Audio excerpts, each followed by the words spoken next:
doing good. I'm gonna turn it up real fast.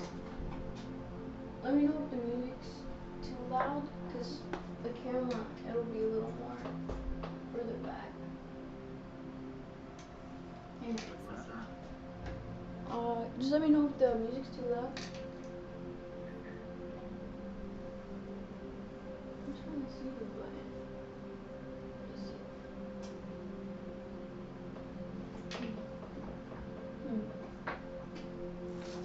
The thing is, like, the button to turn up the volume is invisible. It's hard to see. Let me see. I need to use my phone.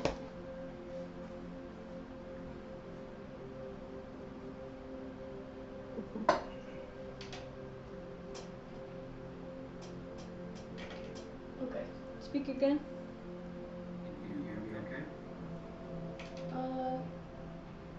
One more time. Test. One more time. Test. The other one. Okay. I like your artwork in the back. That's cool. All this stuff on the wall. Thank you. Your pyramids.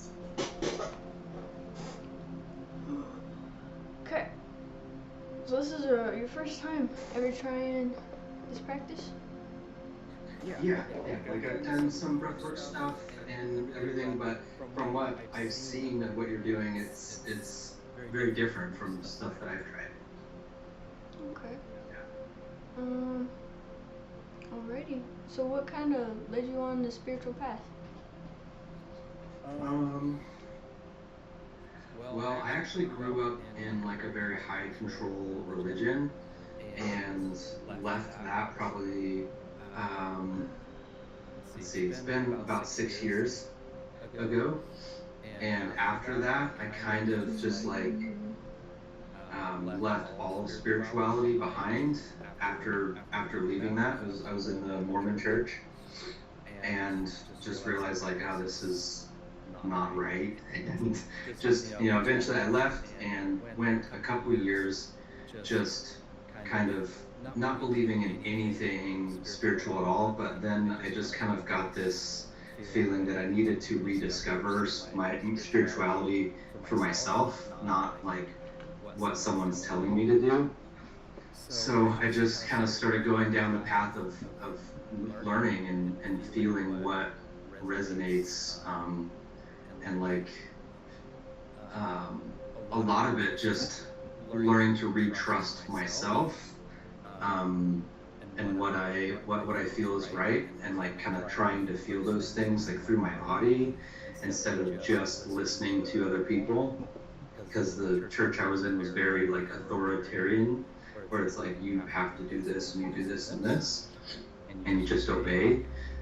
So I kind of had to break that cycle, but yeah, that, and then a random side note as well, as I've been seeing, I started seeing a lot of UFOs and like orbs in the sky as I started learning about all this stuff. And to me, that was like a sign to just learn even more and like to get in touch with that, with the unseen, and just like try to bridge that connection. And yeah, it's just led me down a path of learning and being very curious, but allowing myself to feel what resonates and what doesn't, I guess. Okay. Yeah. So that, you said you have a past with the church. Does that run pretty deep? Like, it kind of influenced you a lot in ways maybe you didn't want it to when you were younger? Oh yeah, very much so. My all my ancestors were part of the church. My upbringing was very like don't do this, don't do that, stop moving that way, stop doing this. It was very like all eyes are on you, don't mess up kind of energy, and then like be perfect, So Yeah, I feel like It it's might, affected me from a young age. for you, it might actually, since you say you like to explore like the truth within everything, you might feel like very repelled by the idea of going back to that, whatever, I forget what religion it was, um, and revisiting that and maybe finding what feels true there. Maybe eventually that might be something you come back to. Yeah, no, I actually have a little bit. Because I think after 2 or 3 years, I started feeling less like hatred towards all of that because it was really damaging. But I've come to believe that every religion has truths in it and things that are, or else people wouldn't be as attracted to it. Like I feel like there were definitely a lot of things that I learned from the Mormon Church that were beautiful things of treating people kindly and all of the things that I think were great, as well as they actually have a lot of very supernatural beliefs that are pretty somewhat they're pretty mystical actually, but I think I've allowed myself to kind of go into that a little bit and just say, oh yeah, I bet this is something that did happen, but it's kind of been twisted. But I'm seeing like where it's been twisted to be used for gain in certain ways, but there's still pieces in there that I feel like are true. But yeah, I've kind of gone back a little bit, but I think it does run pretty deep, and there are a lot of things like I dedicated a lot of my life to those things, and the church required 10% of all of the money that you make, or else you're not considered worthy. Like it wasn't like a tithing where you just donate what you want. It's like you have to pay 10% of everything that you make to the church, or you're not worthy to go in the temple. And as well as I felt very forced to serve a Mormon mission, which is very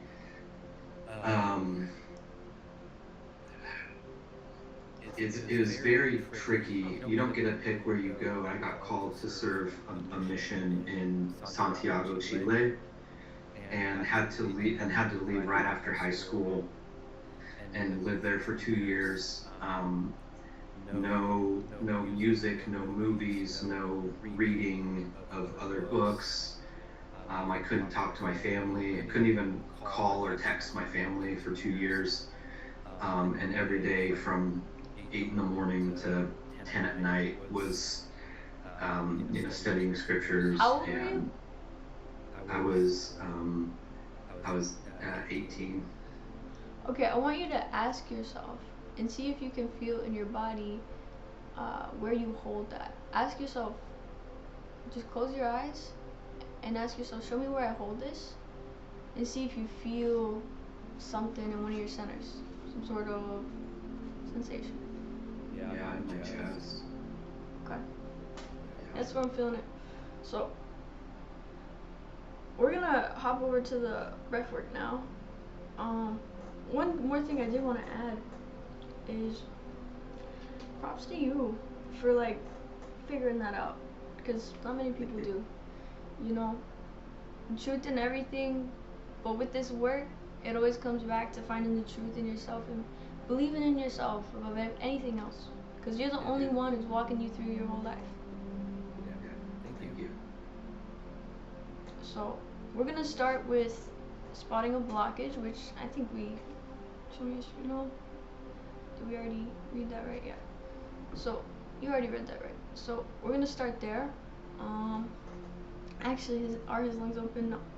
Okay. So we're gonna have to get your lungs open first. So what we're gonna do is squeeze your upper abs. All right. Okay. And I'm gonna throw a lot at you at once. We'll see if you get it down. If not, we can retry it. So squeeze your upper abs. Squeeze your fist. You might not feel them connect, but if you pull your arms back and lock in all the muscles in your arms, you might feel it connect. All right. Once you got that, I want you to take a breath in, make this sound, fill up as much as you can. Okay, now squeeze your mid back, push your stomach out, feel the pressure of the air reach your stomach, and you're gonna make an O sound. Oh, keep pushing. Oh, and pull into your back. Oh.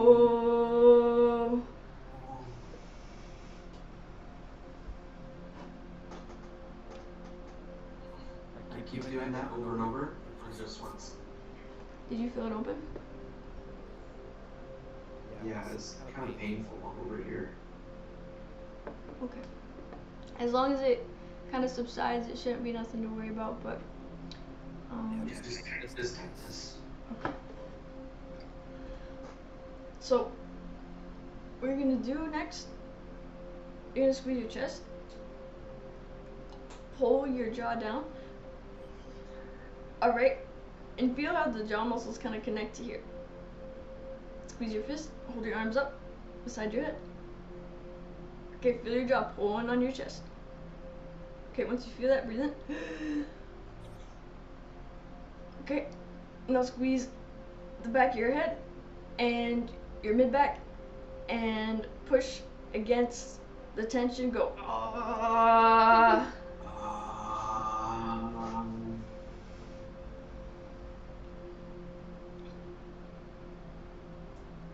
Okay, one thing, you're doing everything really good so far.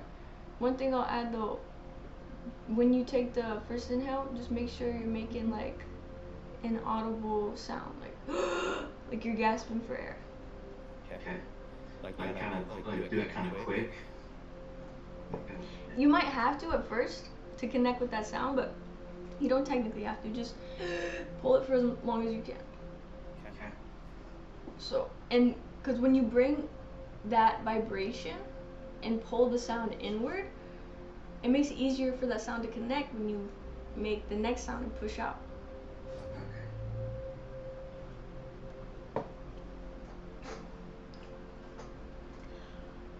So now, squeeze your eyes, squeeze the back of your head, hold your fists up beside your head.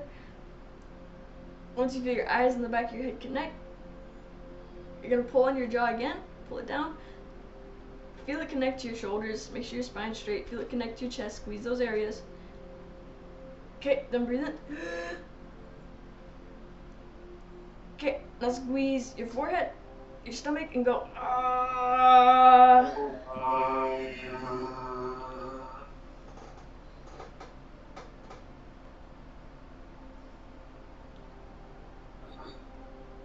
And so, as you begin to get this, you'll find that each step you get more clear on, it's gonna feel better.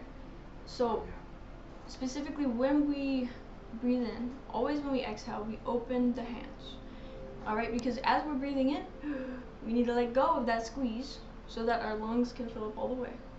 And then we can begin to, I'll say squeeze again, but really it's an expansion. So after you're holding that breath, you want to expand it, and you do that by feeling those muscles and seeing if you can push the tension of the breath through wherever you feel it. Okay. On the inhale, you open? Yep.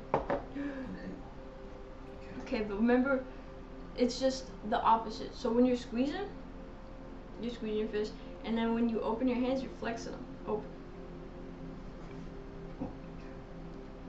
So, but I'll walk you through it and just watch me. You'll notice these things. So, next, pull your arms back, face your hands out.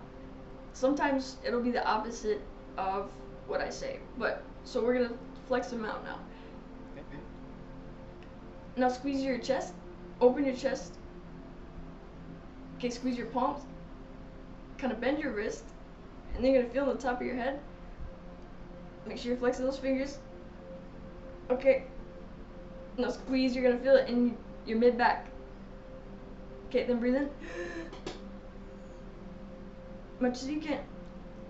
Now pull it to the back of your head, make a wide smile, squeeze your cheeks. Raise your fists up and go. Pull it to the back of your head. You're gonna feel it kind of go up your spine.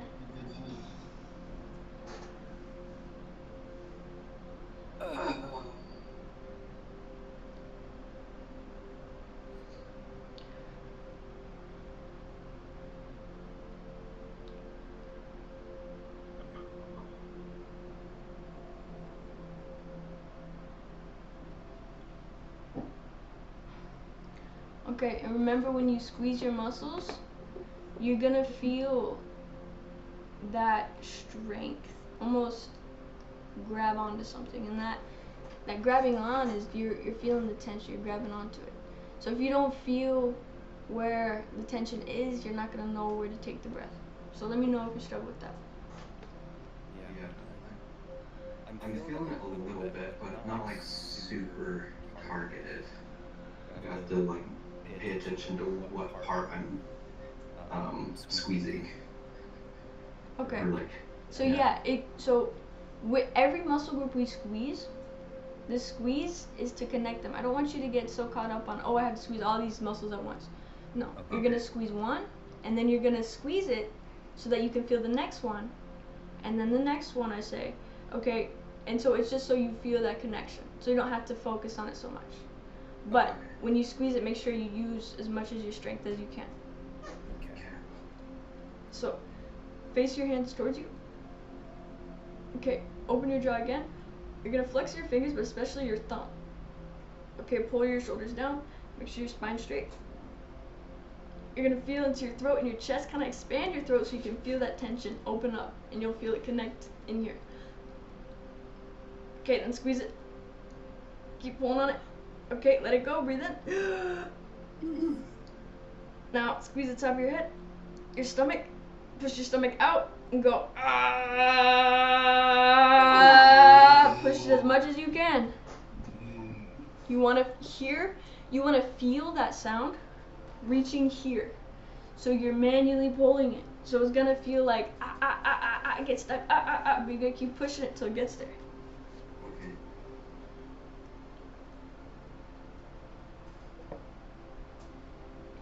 Do you feel like you got it? Yeah, start with that one's with hands open first, right? Let me see. Show me. We need to do that one again now. Do you get it? You got it. So we're gonna do next. Pull your. Okay, you're gonna hold your arms out like this. Pull your shoulders down, and you're gonna connect your middle finger and your thumb. So just squeeze them. We're gonna flex them all, but just squeeze those ones together. Then you're gonna feel your stomach and your shoulders. Squeeze them all the way. Squeeze your fist. Squeeze your jaw and your throat. Then breathe in. Now, squeeze the top of your head. Pull your chin down and in. Squeeze your mid back. Push the air out against your stomach and go.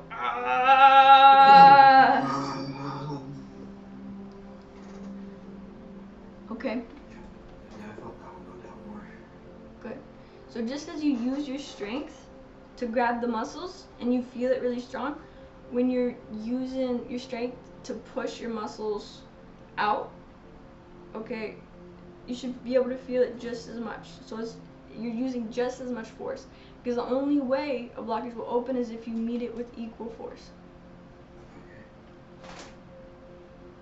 Okay. So now you're going to connect your ring finger and your thumb, and you're almost going to feel your ring finger and your thumb connect to the front and the back of your heart chakra. Okay, so squeeze them. And if you have trouble feeling it, pull your jaw down. You can use the muscles in your throat to kind of pull into your chest. Once you got it, breathe in. Okay, now face your hands out. Squeeze your fist. Squeeze in between your shoulders. Squeeze your mid back. And go. Pull the air to the back of your heart.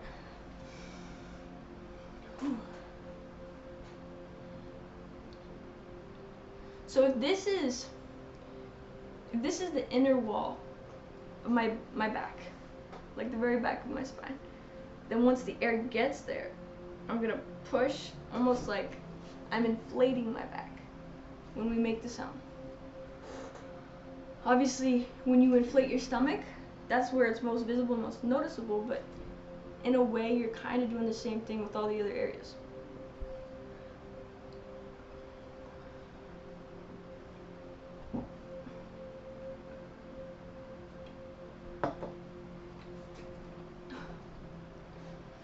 Okay.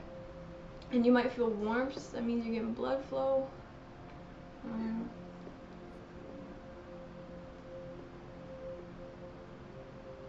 Okay. And the reason blood flow is important is because your blood carries chi, or biophotons. And those, once that's active in your blood, you can begin to read your own DNA.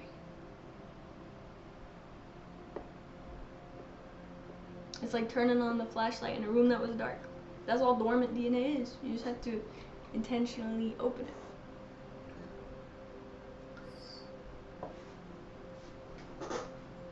So it's cool because biophotons are like tiny particles of light.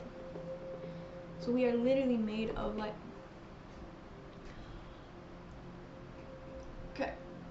Now you're going to flex your hands again, but you're going to feel your thumb connect to the sides of your throat, and you're going to feel your middle finger connect to the front. So squeeze your throat, pull your jaw down, feel into the tension in the back. Once you got it, breathe in. Okay, squeeze the top of your head, your shoulders, your cheeks, your forehead, and go.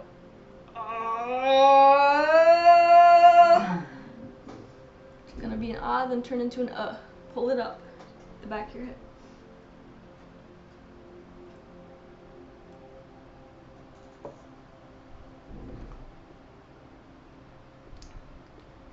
Make sure you try to make the sound as loud as you can. Okay, because when you direct sound out, you don't feel how much force is behind it. When you direct it inward, you should be able to feel it almost like shaking things, vibrating things.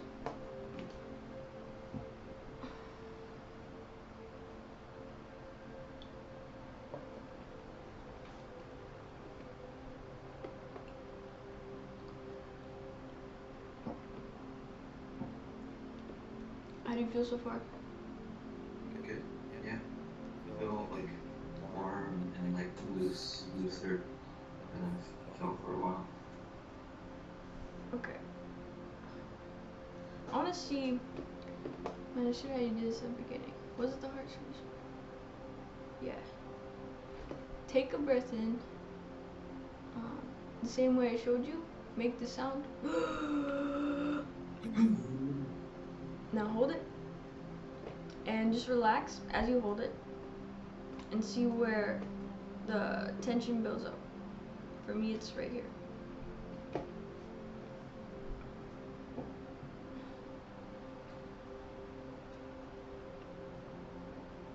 Yeah, like right here, kind of like upper chest.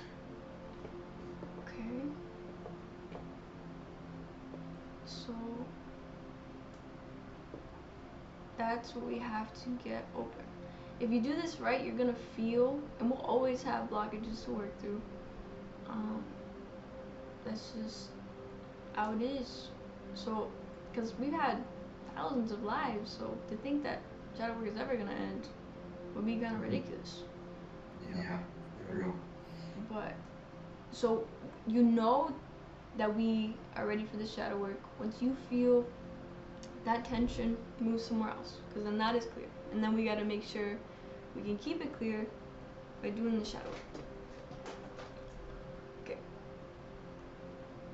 So now you're going to pull your jaw down again, and then you're going to feel into the back of your head. Raise the muscles on the back of your head if you can. Okay. And then you might feel it connect to your mid-back. Squeeze it. And then squeeze your nose. Okay. Now breathe it. Now, you're gonna squeeze your shoulders. Squeeze your throat. Raise your shoulders up. Raise your fists above your head. And pull on your jaw. And go. Ah. This is targeting the throat and the chest.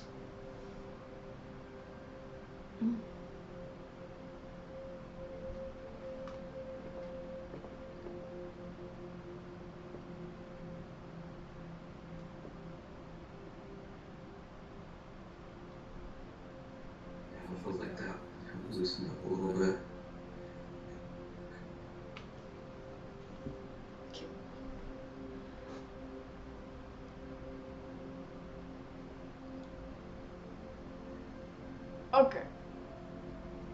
So, one thing I think I've been forgetting to add, and it's very important, because there is so many steps. When you get to the point where you're finished vibrating, you want to breathe in again through your nose. Okay. And don't worry, I'm gonna remind you from now on.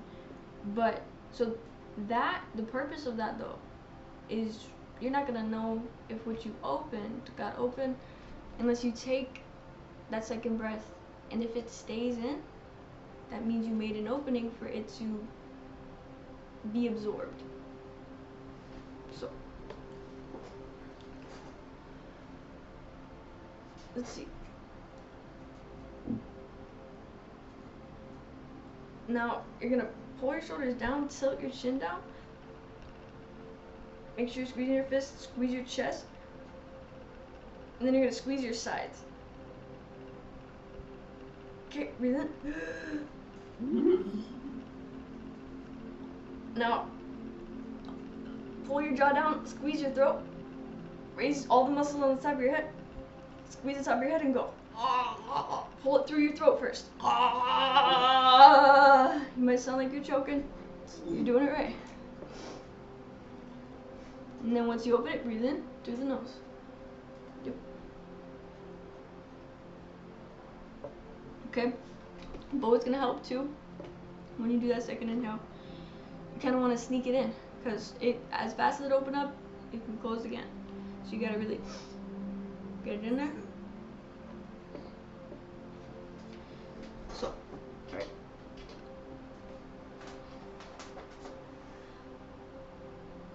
And then also, if you do end up having trouble with that part, there's something else I can teach you.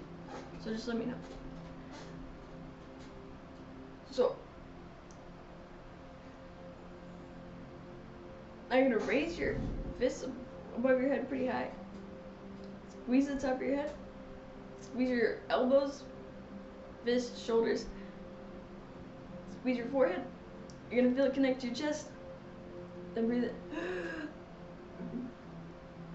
in. Now, push your lower stomach out, but also like squeeze your sides as you do it and go.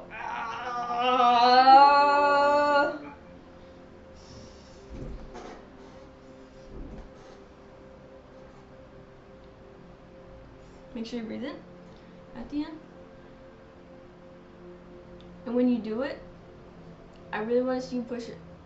Okay? So I really want to see you, like, right after you stop making that sound, you go right to breathing in through the nose, and you take in as much as you can and relax. Okay? I took a good breath, but I could probably go a little more. Sure. Okay. So, but you're doing everything good. I'm just making sure I can help you as much as possible. Yeah. So, now you're gonna kind of flare all your fingers out, flex them. Okay, face your head down, squeeze your cheeks, your chest, and then squeeze your fists. Breathe in.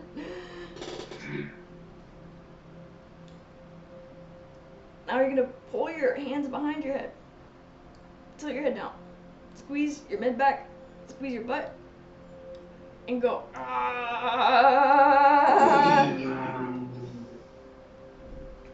Take that second breath. Yep.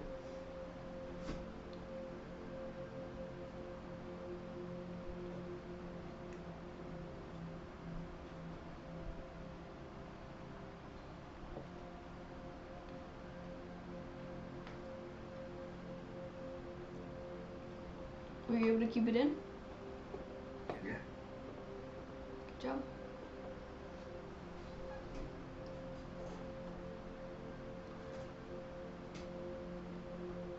Now you're gonna face your palms out. Okay. You're gonna raise your shoulders up. You're gonna feel kind of your palms and shoulders connect. And then kind of almost flare your chest or expand it. Then squeeze your fist. Breathe in. Now, you're gonna open your mouth wide and pull into the back of your head. Use your jaw muscles to pull all the way back. And go.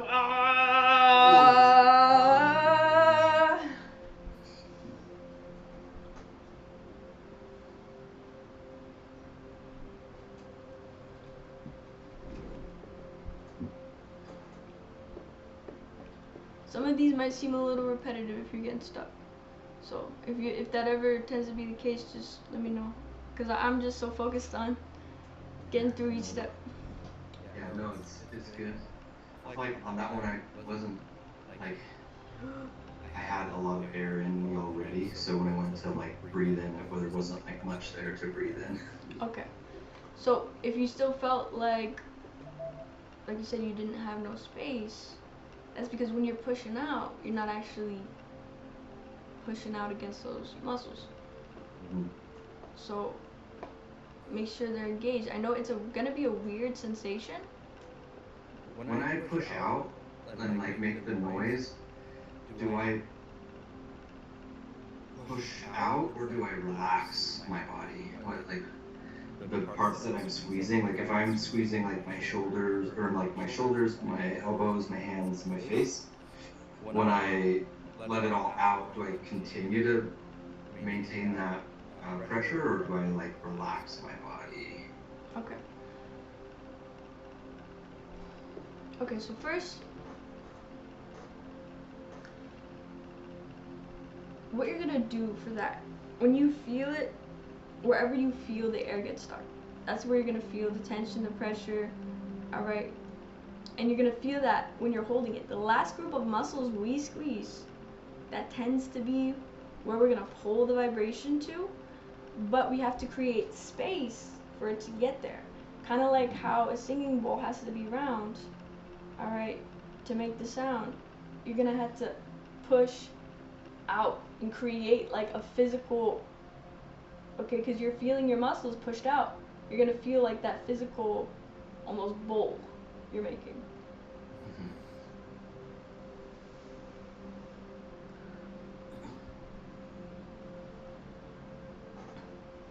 So, but it's a whole different, you're targeting a completely different set of muscles than what people normally target. These are our deepest internal muscles.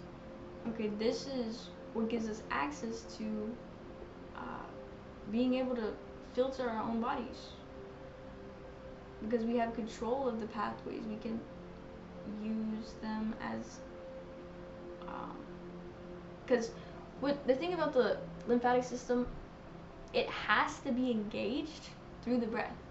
It doesn't have a way of just moving on its own. Yeah. And so when you become more in tune with your own internal senses, you're gonna feel where that space needs to be freed up. Mm-hmm. But also, as you begin to take it there, you also gotta develop the ability to feel where to pull it next. Because the goal, right, is that you won't need me to help you eventually, because you'll be able to read your own blockages.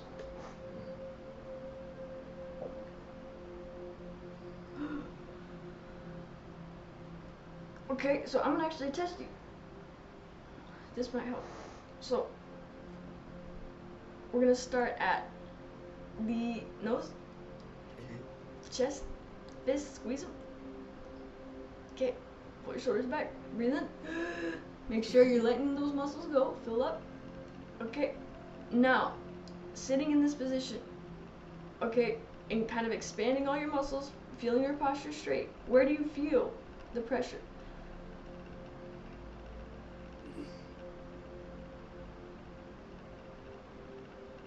Right here. So. Expand it, make a Oh. Okay, and if you don't have good control of that inner muscular wall, the breath isn't going to be able to reach it. Alright, or the sound isn't going to be able to reach it. So it might feel a little weaker at first, but it's not because you're weak, it's just these are muscles nobody uses. Yeah.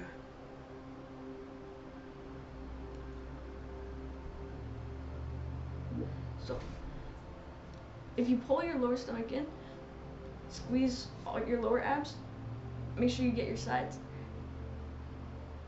Okay, then squeeze your fist. Now breathe in. Now, relaxing, feeling where the pressure builds up. Show me where it builds up. Just point.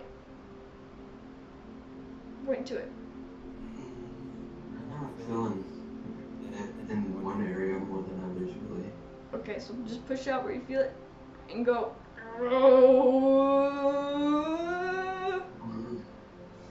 More like a ooh. I think what's getting in your way is you're probably reeling through your mind like, am I doing this right? I have to remember this, I have to remember this. Just stick with me. Alright, everything I say, throw it out the picture once I move on to the next thing.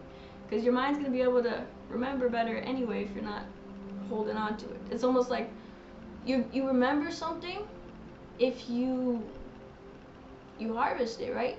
And then you plant it. And then you don't dig it back up, let it grow. Yeah. Okay? So,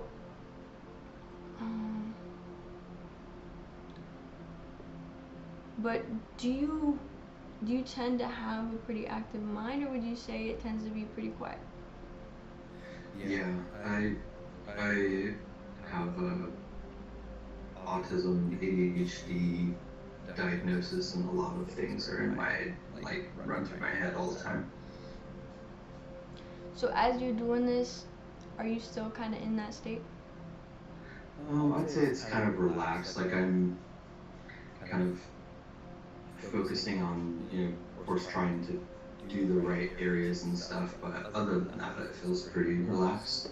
I feel like I've gotten better at kind of focusing it in on one thing, but yeah, still I'm like, I think one thing that I do have a hard time with is being able to like pinpoint certain locations on my body and like really focus in on that. And like I think my mind does kind of go on like, wait, am I squeezing the external muscle? Am I squeezing like inside more or back I'm more? gonna re-clarify it. We start externally, okay, because that's just gonna take us deeper once we take the breath and we let it go. And then once the breath has somewhere to land, okay, it's gonna land internally. So you gotta use the internal muscles, not the external ones, to make it travel. Because when you push it out, all right, it's not going outside of you, it's going through you.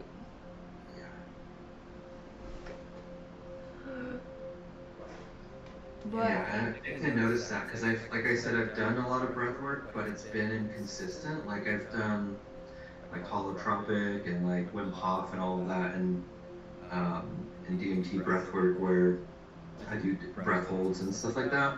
And I feel like sometimes I feel like I'm able to fully like get into that rhythm of the breath and feel it, and then I can do like a 3 or 4 minute breath hold and just sit in it and feel that like tingles everywhere and everything. It feels like my whole body just turns electric. But then I have other times where it's like I think that I'm doing it, but then when I get into the breath hold, my body's like trying to breathe and struggling and stuff. So it's like sometimes it'll work, sometimes it won't. so especially when you breathe in, you're gonna feel pressure in your chest. And when you feel pressure in your chest, you're gonna want to target a place behind your ribs. Okay, so you think like, again, the external muscles are here, alright, but behind your ribs is where the air is pushing against.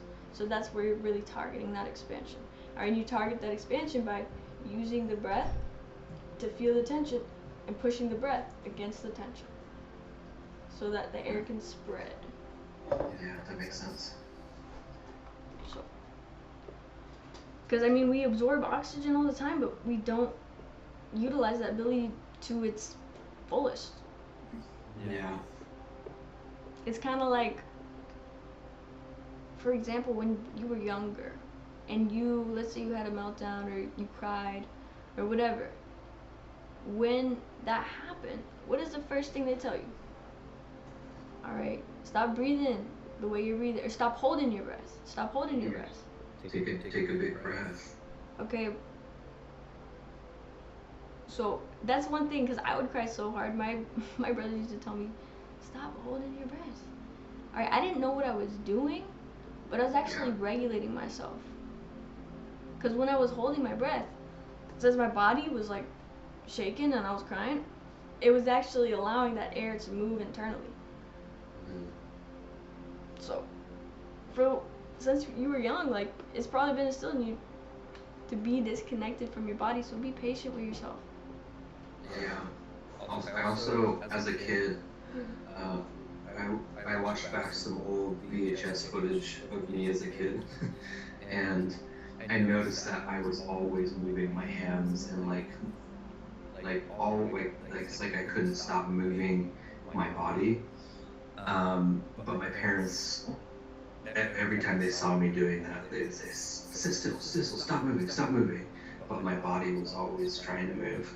And I feel like now my body, because of that, my body feels like kind of stuck, like maybe there's some shame around the way my body should naturally move or wants to move. That's what it is. Okay, if you're not in that environment anymore, it's gonna be a lot easier to let go of that. So, Yeah. I hope you're not. No. Okay.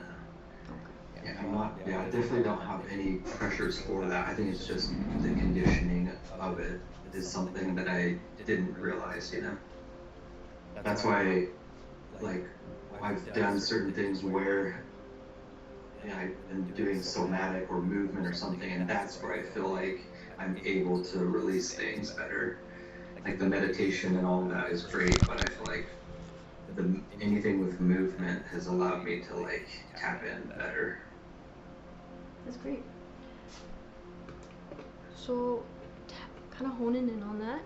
This next part, I'm gonna go over some things just to make sure,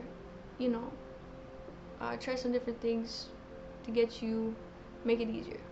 But for this next part, we're gonna stand up. Okay.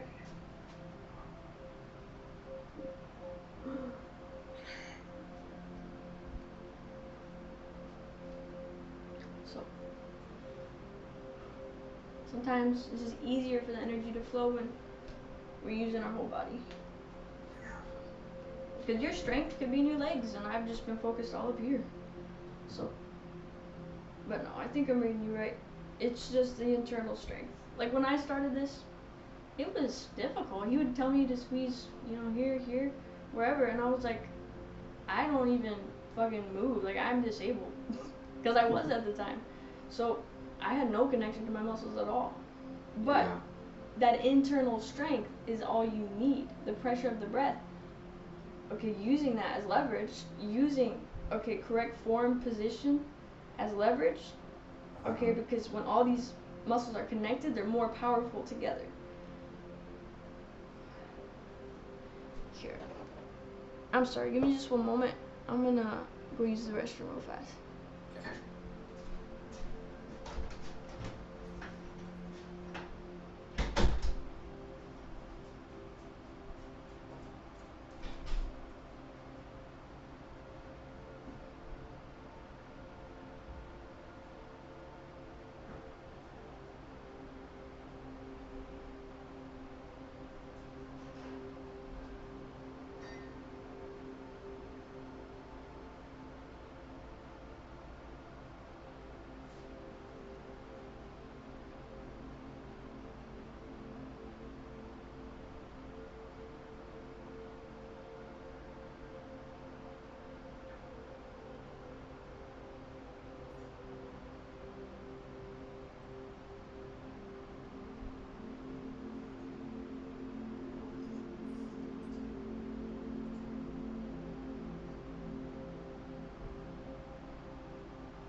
And that's what's so fascinating about this to me, is like, it can take a couple sessions to find where your strengths lie. Your strength could be in your hands.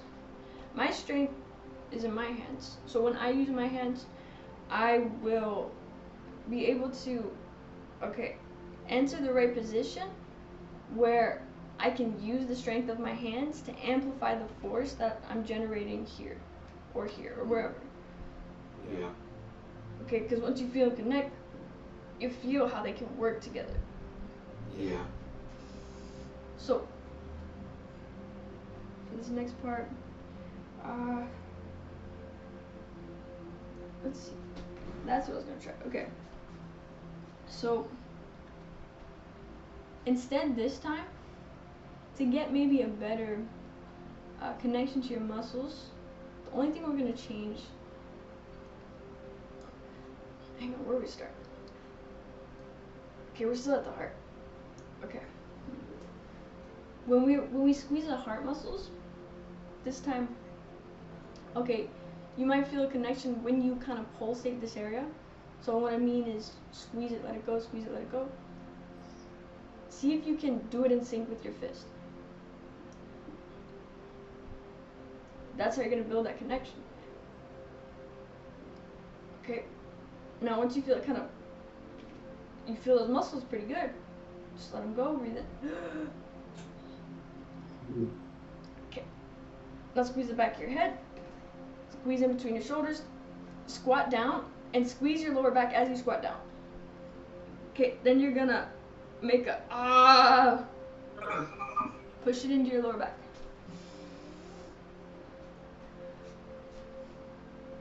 Yep. And then as you stand up, you'd inhale again.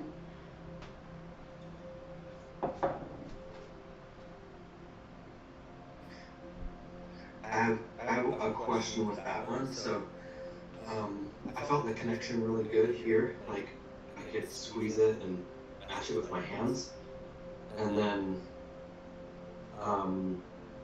you relax it to let as much air in as possible, right? Yes. And then once that air's in there, you push it against it, right? Yeah. So you felt the pressure here? Alright, and if you don't feel the pressure, it could be you're not taking a big enough breath, right? So you want to fill up to maximum capacity. Yeah, no, I felt it. Okay. And then when you push it, I think that's where you might struggle. Because when you push it, I'm not hearing it loud. It could be an audio problem. Are you pushing it and you're making the sound pretty loud? Yeah, it's pretty loud. Okay. So pull your shoulders down. Squeeze your chest again. Now you're going to squeeze your sides, but your lower sides. You're going to pull your chin down. Okay, make sure you're squeezing your shoulders. Now breathe in. Now, you're going to pull in between your shoulder blades. Alright, squeeze your hips. Okay, right where your hips are, right there. And then squat down and go. It's kind of like a mini squat, yeah.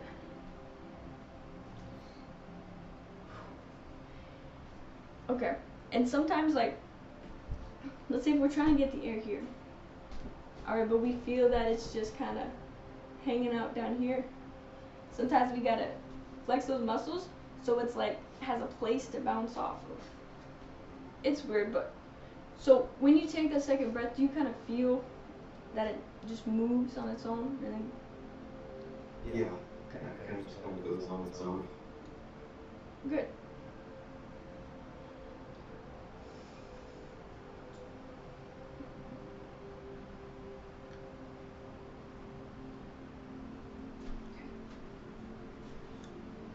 Now, another thing, some people are more connected to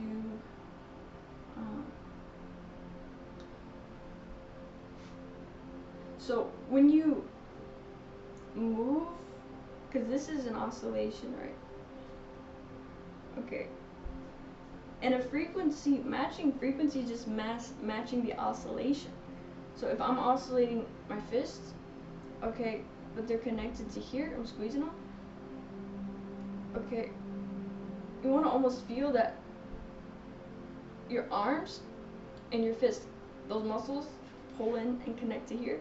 And as you're oscillating here, you should feel energy start to move here. Make sure your spine's straight. Okay, and what might help, if you widen your jaw and your throat, and then see if it grabs onto the next set of muscles, and then you'll be able to feel more. Then once you feel it kind of pull in, take a breath. Now you're gonna keep doing circles, but squeeze the top of your head, or expand it, I mean, and go. Ah. Yeah,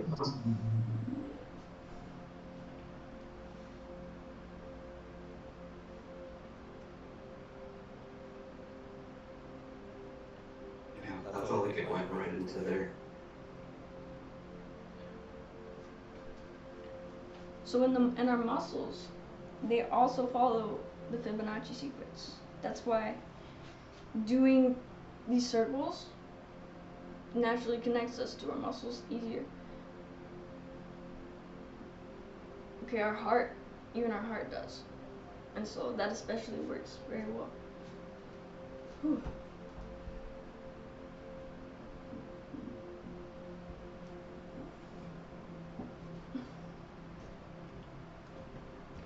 Okay, do you have water with you? No, I'm gonna grab some though. Okay, I recommend grabbing some. I'm gonna grab some too, okay? Okay.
Alright, we covered a lot in the first session, that's why I'm moving so fast. But tell me if I need to slow down.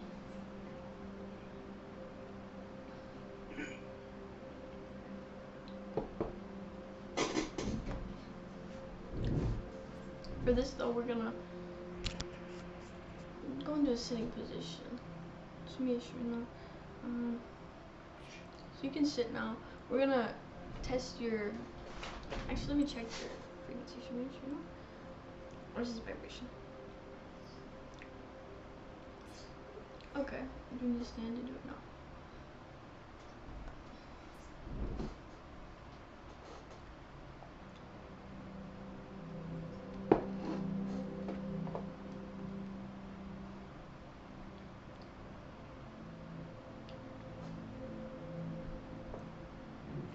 So,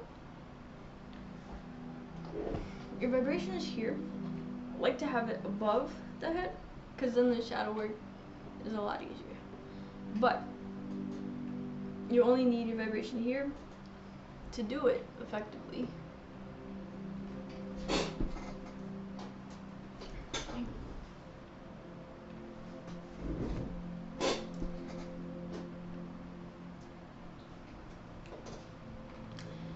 So, we're going to do one more breath, maybe one or two, try to get that open.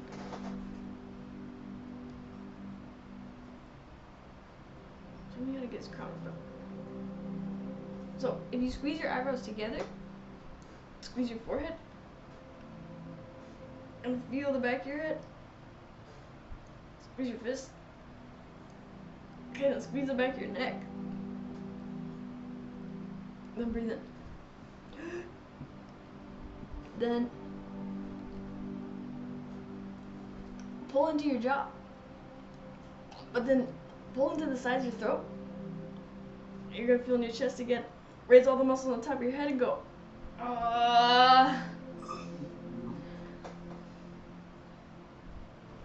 So you should feel it move from your heart to your head.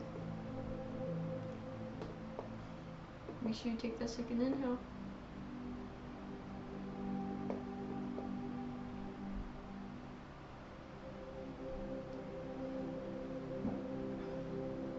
Always inhale through the nose at the end.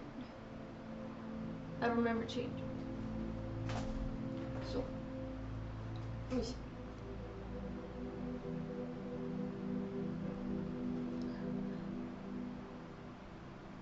Now you're gonna kind of pull your shoulders in, like you're hunching your back. And you're gonna pull your elbows in too. And then squeeze your chest. Make sure you're pulling your shoulders down. And your fists.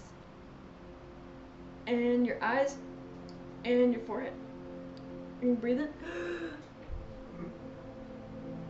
Now expand all the muscles on the top of your head. Pull back into the back of your neck and go. Pull the sound through. You gotta feel where the sound meets the resistance. Keep pulling until it opens. And breathe in at the end. So the whole thing that makes this practice different than everything else is, well, the whole practice itself, but mainly the fact that you don't exhale. So we should never be exhaling at all. Obviously in day-to-day life that's kind of unattainable, but when you engage in this practice, it just moves the energy along a lot quicker.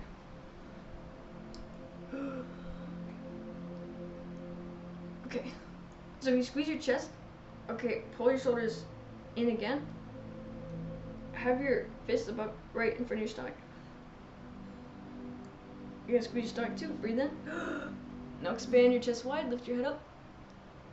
Pull in between your shoulders and the back of your head again. But squeeze your cheeks and your eyes and go.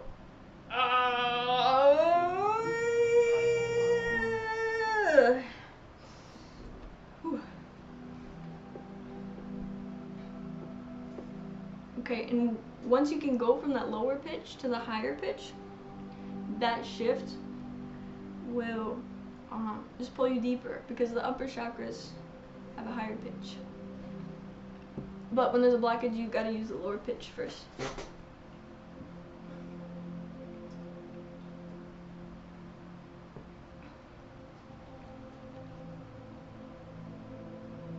Okay, you got it open. So from here, I'm gonna test your third eye. Thankfully, I have created a method of doing shadow work where it isn't necessarily required for you to see, but it's always nice when you can. So let's see if maybe we got that open. Because are you naturally able to kind of envision things with your eyes closed? Not really in the typical way, I don't think. Like I feel like I do have kind of like aphantasia where I don't really see anything, but like I almost like I sense like structures of things in different ways. Okay, good. Like my mind sees how things work together like really well, like structures and stuff. Is the strongest sense? Is the strongest sense feeling?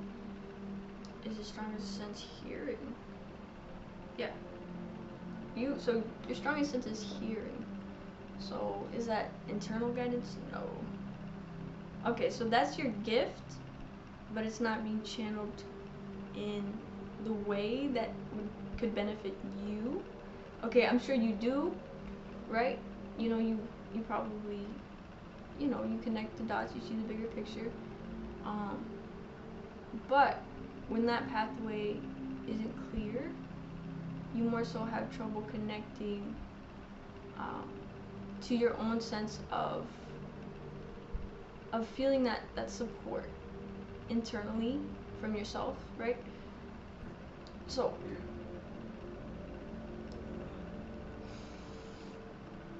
but that is still a strength, and you begin to be able to channel it and use it for some pretty cool things. So let's see. So what I'm gonna have you do, I'm actually gonna activate your DNA, and all you're gonna do is close your eyes and tell your third eye, I give you permission to open, and just try to keep your mind clear and see how your body feels. So I'm gonna make some sounds, I'll let you know when I'm finished.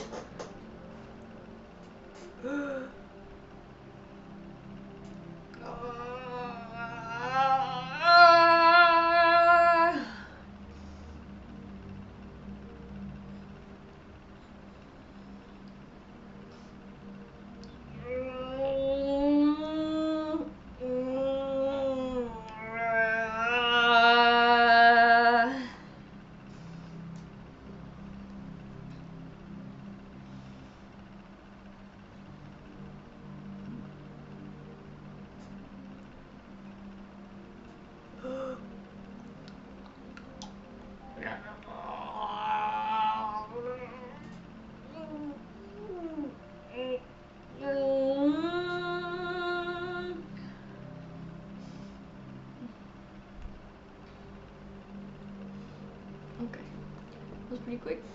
You can open your eyes. So did you feel anything, see anything, hear anything?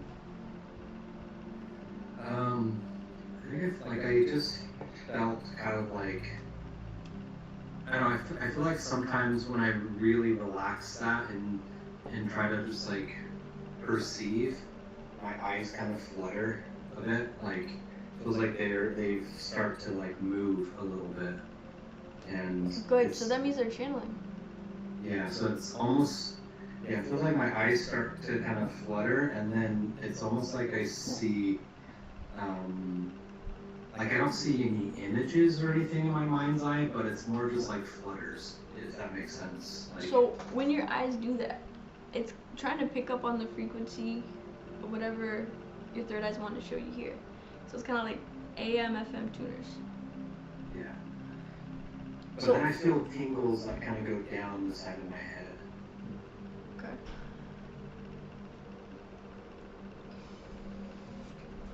And that inner sight will come, it's not something that can be forced, or like you'll see videos where people show you, they'll be like, oh, here's the technique how to decalcify your pineal gland. That, everybody's different. Everybody requires something different. this work is specifically tailored to you, but something will not open until you're ready for it. And that's why shadow work is so important. Yeah, that's been something I've had a focus on for the last month. Like, I've always been trying to do that shadow work, but the last month I've been taking it more seriously and trying to like really listen to my intuition and like let things come up that need to come up, sit in the silence more, that kind of stuff. Been trying to work with crystals a little bit too. Okay. You know. I remember in a session I did, I showed someone how to activate their crystals. So maybe we'll try that at the end. Yeah, I've got them right here by me too, so if we... Okay. So now if you close your eyes again, and I'm gonna have you ask your third eye, show me a lotus flower. Okay.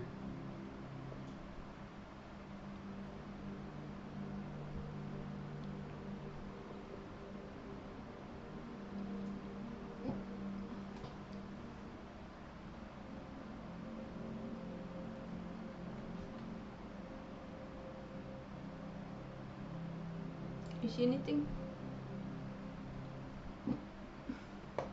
No, not really. Okay. Any colors?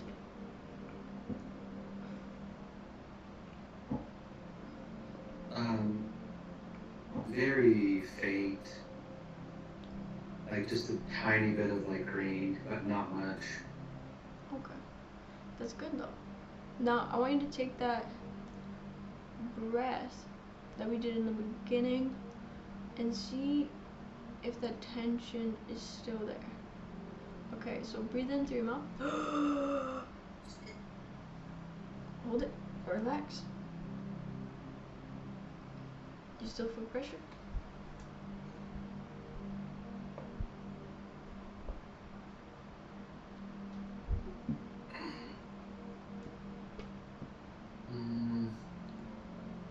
It's hard to tell if it feels like pressure or if it just feels like my lungs are just full, you know? It doesn't feel like... So if it's down here, that's a different kind of pressure. So it won't always be there.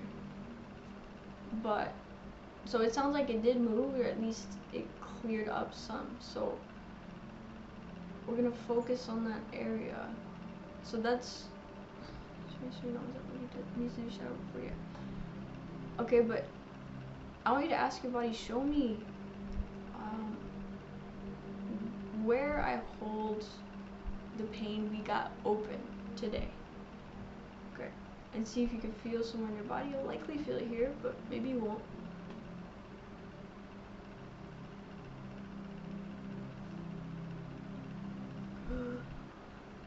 Yeah, right here. Okay. So, the heart. This has to do with our ability to give love. The front chakras have to do with giving, the back chakras have to do with receiving. Alright, but I know there's something more to that, so I'm gonna check my notes real fast.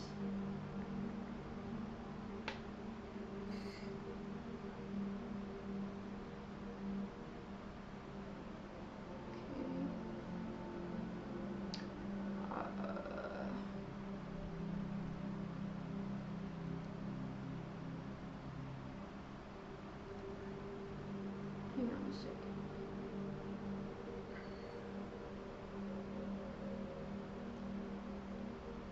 Okay, so the front of the heart. Compassion, okay. So this can have to do with giving compassion, alright, and likely it has to do with more so yourself. So, and then giving unconditional love, kindness to others. So this has to do with giving. And with that context in mind, I want you to just kind of, and if it doesn't come up, that's okay, but see if you can ask, just close your eyes and ask your third eye. Alright, even if you don't see it, rely on your other senses, your stronger ones. Show me, ask your third eye, show me what I'm holding on to here. Show me the memory.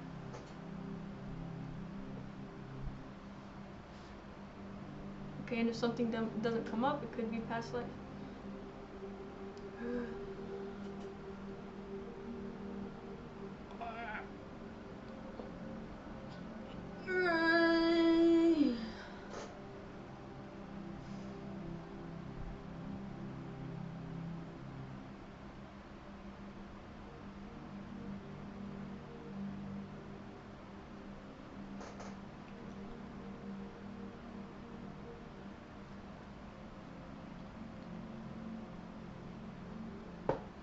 So I got something, and this is something that I think I've realized before, but I kind of felt like it's not necessarily a single memory. It's more of like habits that I think I picked up on that are just like not.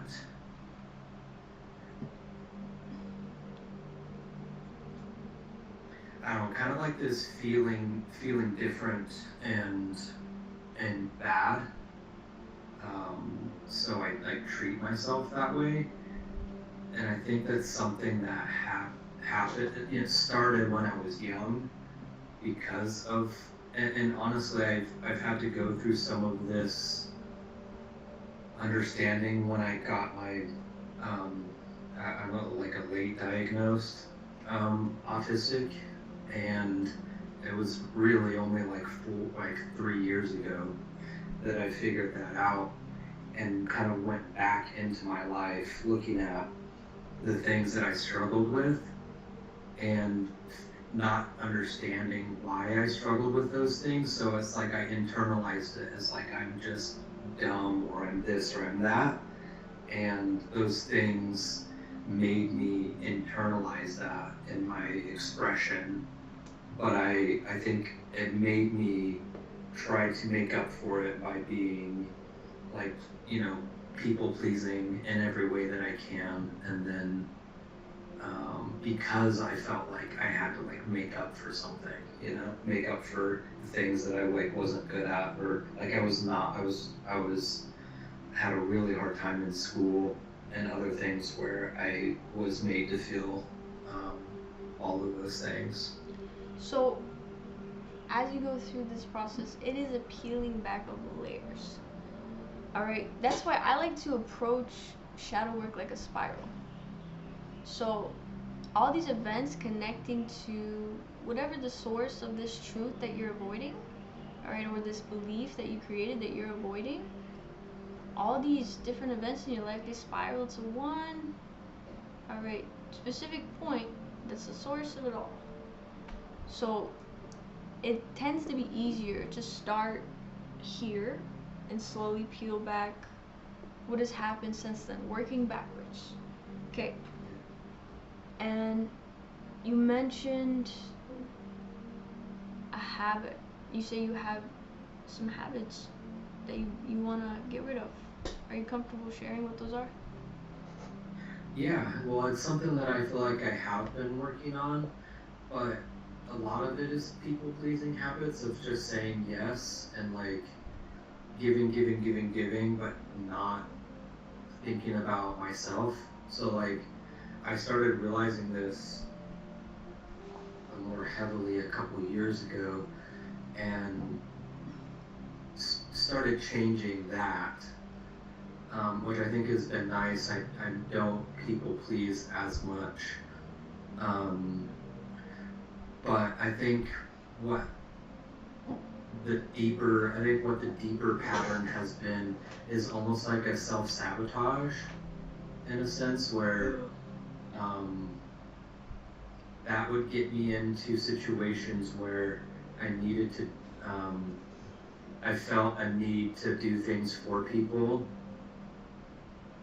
I think I stopped the people pleasing, but I wonder if like that need of or that belief of feeling incomplete was still there, so it's being filled some other way, you know, in other ways.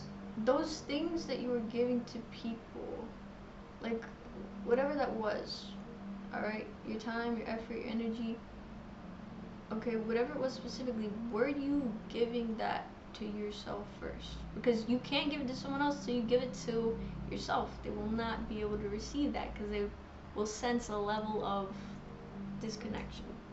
So, do you think you gave that to yourself first, whatever it was?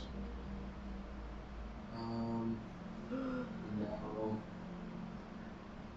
I don't think so. I think would I so I would be so like outwardly focused, like looking out to see what I can do instead of like what do I need to be or feel in order to do that. Like I've worked in the creative field for a long time, and I don't work super good as like an employee, so I've been running my own businesses for the past 8-9 years and doing creative work, and I feel like I've had times where I did do that more, and like I allowed myself to creatively express, like to give myself that gift of creating things that come from the heart. But I think I also had slipped into focusing so much on, okay, I have to make money, I have to do this, and I have, you know, a wife and 3 kids that I have to provide for, that like, I'm like, okay, I just need to make what all of these people want, and have been so outwardly focused on creating what these people want that I've let go of like what makes me feel alive, like what I want to make, what I want to create, because I know that I have a lot of creative power, and I've used that to grow businesses and stuff, but I feel like I fall into this You don't have enough of that left for yourself at the end of the day.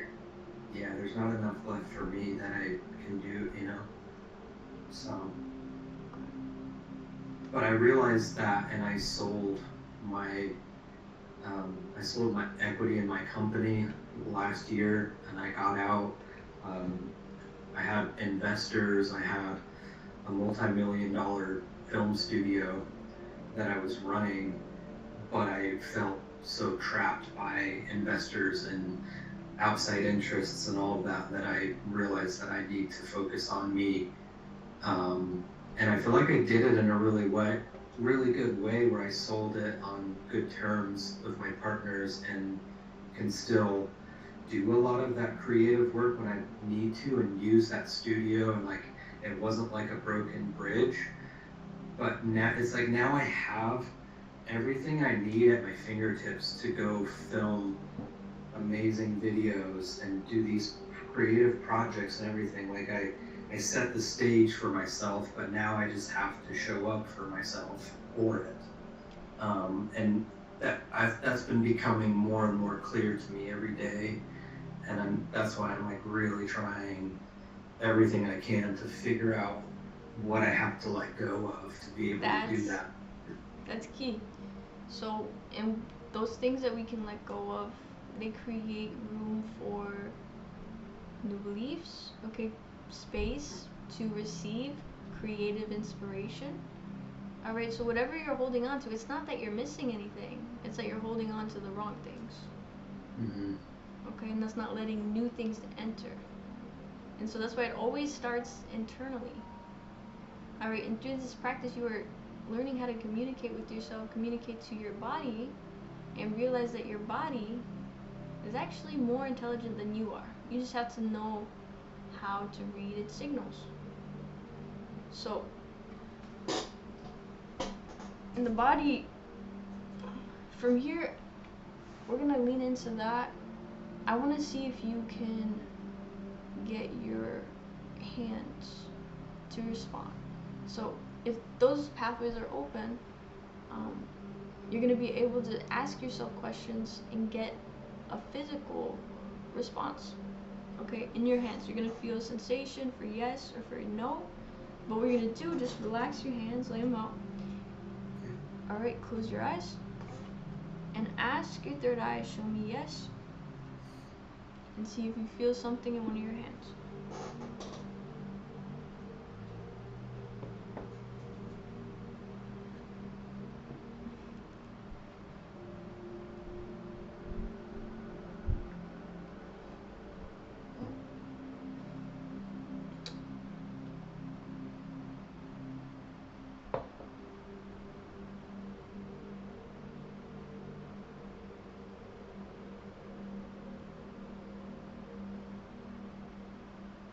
Feel anything? No. It's okay. So depending on how you want to use your time, would you like to try and exercise to open them, or we can go over to taking a different approach with the shadow work? Usually I'll give a prompt, or but really the whole goal is to get to that memory. So well, let me tell you this. I was just thinking, I probably should have mentioned this before because it might help. Okay. But one thing that, at least in my body, that I felt has been kind of like a trigger is my lower back. Okay. I feel like, because I've kind of looked into like what the different areas can mean when you have, pain or stress in there. And in my lower back, I think this was I think around 2017, 16, 17. Me and my wife had moved to Alabama, and I was going to be going to school there and all this stuff, and we had a kid, and we were kind of just by ourselves for the first time, like away from any family and all that, which was good. But I also just felt like a lot of weight and like financial stress and that kind of stuff, and I think that burden made my back feel kind of weak and like blocked. But I was doing a lot of things to try and move my body. I was working out a lot. I was going to the gym. Okay, but I'm gonna ask you, what area of your life do you feel like you want the most to receive more pleasure in?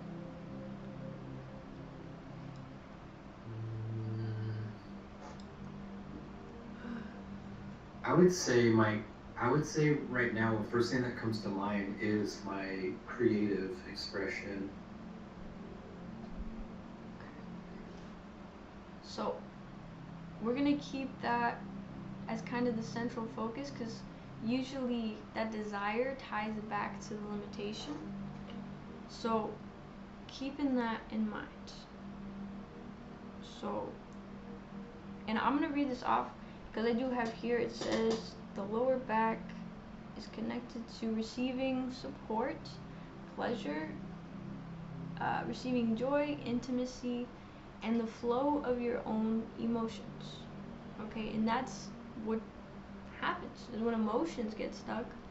All right, all of those things that you want to receive can't flow in, and that is why physical pain is really the lowest end of the emotional scale. They are not separate. Yeah. Okay, and so realizing that, and that all that, pain or whatever you felt in your lower back, there's some sort of stuck emotion there, and maybe, okay, with the context of what was going on at the time, did that feel like it was triggered by, you said, financial burdens? Yeah, I think that was some of it. And eventually I also injured my back really bad. Herniated discs in my back. like a really bad injury that I still feel. Like if I put my hands down on my lower back and rub it, it just feels like there's kind of like clumps down there, and like it just doesn't feel good. As well as like my nerves going down to my leg get pinched. Like if I lay on my back, just on the ground, if I just lay down on my back, my whole right leg starts to go numb. Do you have any pain there now? What's that? Do you have any pain there now? Yeah. Okay. It's been a long time, but I still have it. But I think that has been financial stress. I definitely as well as like I felt like I have had like intimacy issues with my wife as well, as far as feeling like I don't have that connection with her, and I think that was something really hard for me too. That I think from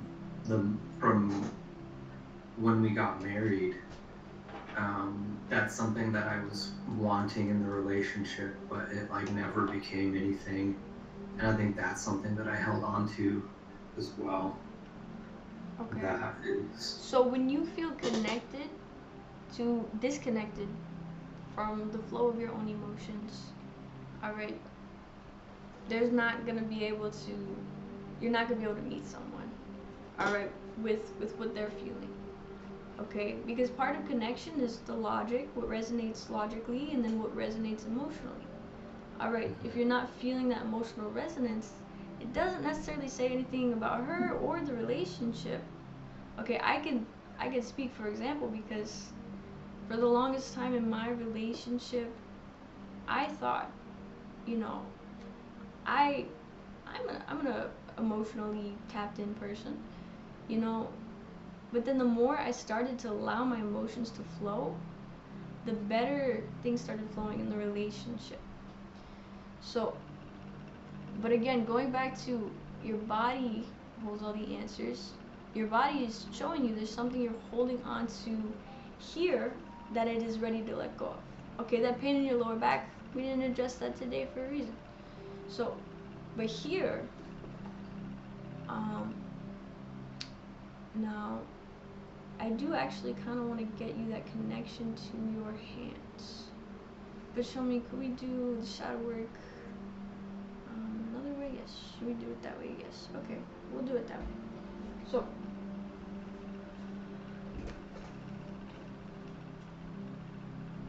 for the shadow work question, I'm going to have you ask yourself, alright, receiving love, compassion,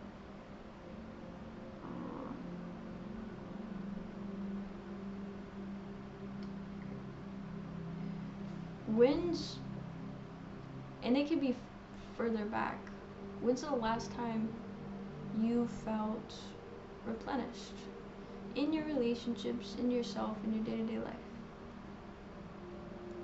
Replenished?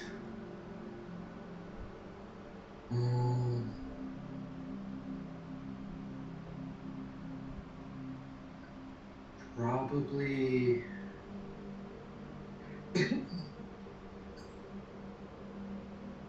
probably 3 or 4 months ago was a time where I felt pretty replenished and like pretty good. What was going on? What happened?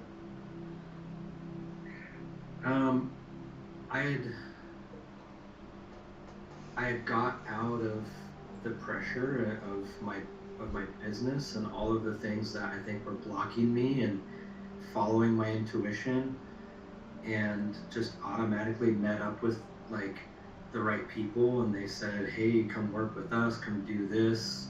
And it's like all of the things that I was holding on to that were making things really hard, when I finally let go of those, I started attracting people and opportunities to me that felt really good, and started working with people that were like my best friends, and we would go and do breathwork classes together and hang out with each other, and it just felt really good. And that, for me, that was like a big breath of fresh air. that felt really nice. So, what changed?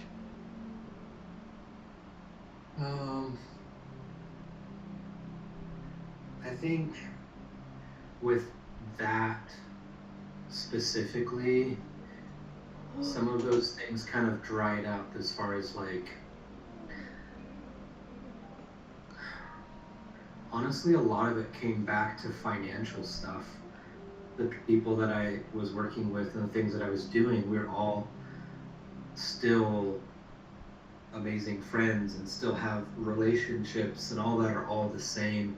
It's just the opportunity that we were on is proven to us to not be working how we wanted it to. So we've had to kind of shift away from that. So what were you working on? I was working with a company, which is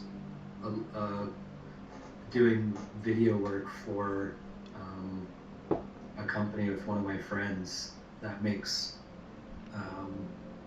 a product for that treats gasoline to make it burn more efficiently, essentially.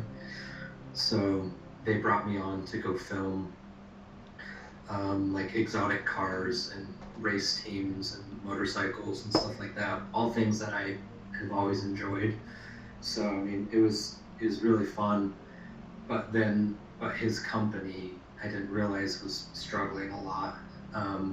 So it's like he brought me on as well as other people, hoping that like things would go well with the company, and me and him have both noticed that there's just things in his company that aren't working for his better good. And talking with him, he's also kind of stuck in these patterns of people pleasing that I've actually been kind of helping him with, and have noticed like, hey, you are paying all these people and people are coming to you asking for money and this and this and this, and you're catering to all that, but you're not thinking about yourself. And I essentially withdrew because I told him, like, I don't want you to pay me if your company's struggling.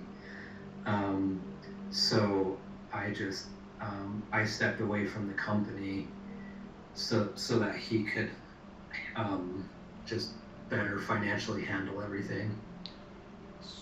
What that sounds like to me is, alright, you were disconnected from your intuition and knowing how to navigate through that. Yeah, you can still turn it into something good, right? But I want you to ask yourself, what is the belief that I was protecting myself from when all of that was going on? Okay, what is the truth that I was avoiding during all of that?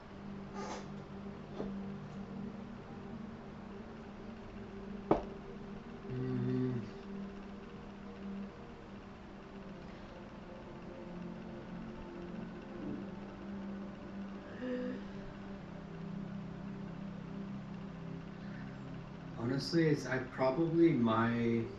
think I've been doubting my abilities. Like I know people, tell me all the time that they like my work and that I do good at those things, but I think deep down I question it a lot, like of whether or not I'm capable of doing good enough work, I guess. Most healers struggle to heal themselves. It's actually easier to fix other people because you don't have to face your own problems, right? So Yeah. even with energetic work, okay, and with that, so there's a belief, and I think maybe it ties to self-worth or just self-belief, where, and it's limiting your growth. Okay, so what part of you doesn't believe you are worthy of receiving your gifts or using them to the fullest?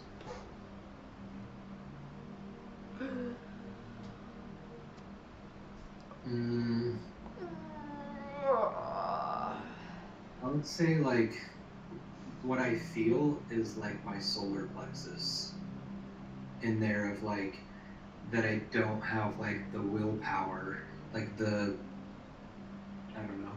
It's like Okay, that goes back to what you were talking about earlier. So earlier you were saying you sometimes struggle with saying no when you say yes, maybe when it wasn't the right time. Okay, so the front of the stomach has to do with willpower, giving your effort, boundaries, and maintaining your individual identity.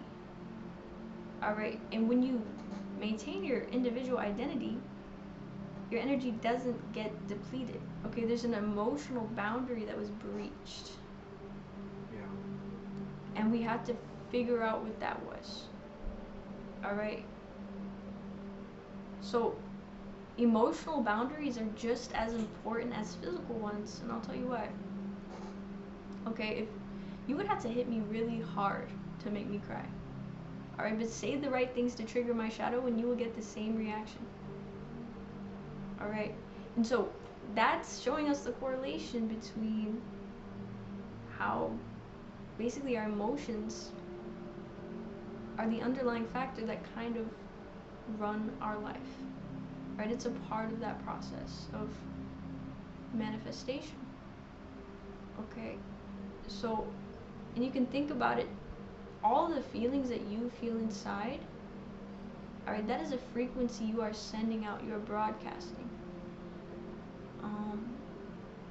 And so,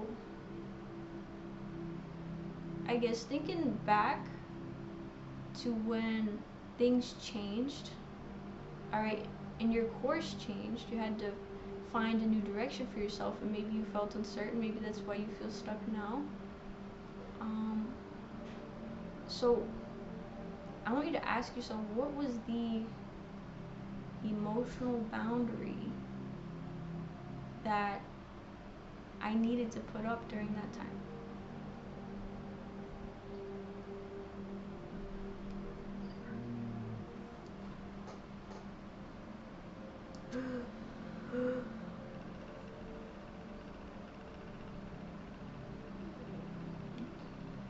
Alright, and see where you feel it. You can't get an answer.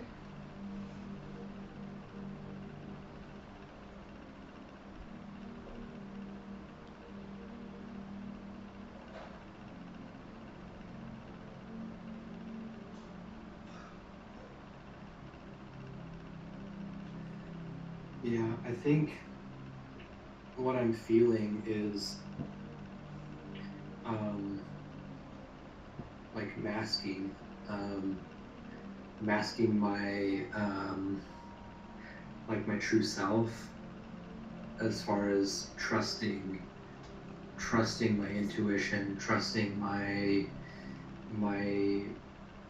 unique style or perspective. What's holding you back from trusting yourself?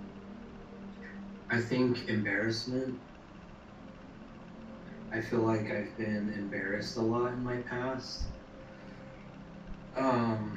And okay, if you were to put that mask down right now, what about you is so embarrassing? Okay, we're asking the shadow.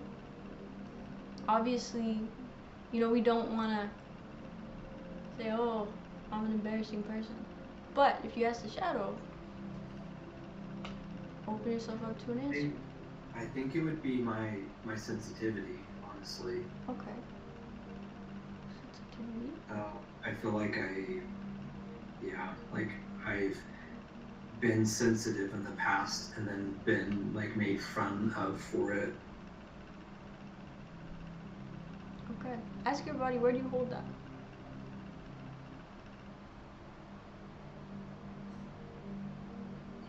My shoulders and my neck,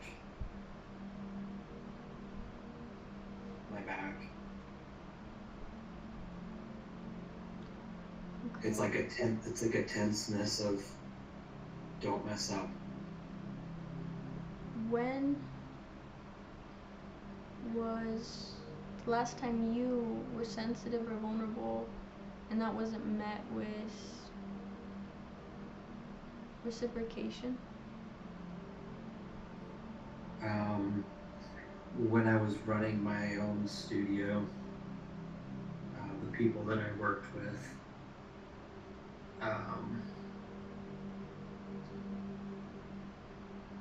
like I opened up with them more, but was kind of made to feel bad for it. Do you mind sharing what it was about? Yeah, it was kind of not just one thing, but it was, at the time I had been, that was like shortly after I realized or got like the diagnosis of autism, and it was talking to them about that and opening up to those things and the things that I have struggled with. And it was kind of met with this like, okay, that's just kind of weird, you know? Instead of like a understanding or. So that mask comes up because you are not scared of embarrassing yourself. You're scared of loneliness. Alright, what if nobody accepts you? What if there's nowhere that you fit in? And that is the deeper truth. Yeah. Okay. So loneliness. Alright, and that feeling itself will keep you entangled in all these situations where you're not experiencing connection to the fullest, but you're accepting that minimum because a part of you believes that's all you deserve. So now, feeling deserving, that comes from showing up for yourself, investing in yourself. Okay, you are the only one who can decide what you are worthy of. Alright, by investing into yourself. And it was hard is finding a direction to channel that willpower into. But I happened to do some things recently, like in the last month, that I've finally felt kind of excited about, and like it's investing in me, which has been a nice change. And like I feel a little bit of like a fire starting of excitement for myself. Okay. Is there a connection right now that you feel like is in some way holding you back? Someone in your life? Of something that is holding me back? Someone.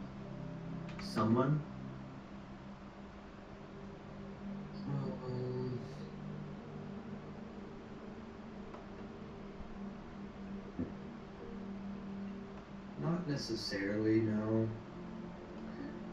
I think there's some of that, like we were talking about loneliness, where it's like, I wish people could come with me and understand these things with me, like my spouse is not spiritual at all, and so these last like 3-4 years of me like jumping back into this has been a struggle, because I I want someone to talk to about it and all that. And I think a lot of that does come down to like I can't force that, and I know it can't be forced.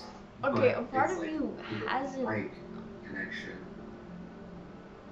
A part of you hasn't reached that breakthrough you're truly looking for yet. All right, and maybe you have at one point, but something happened in between, and that breakthrough is gonna come with the shadow work, but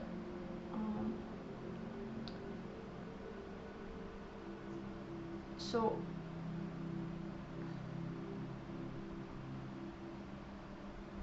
there was something there. Gotta feel around for it now. Let's see.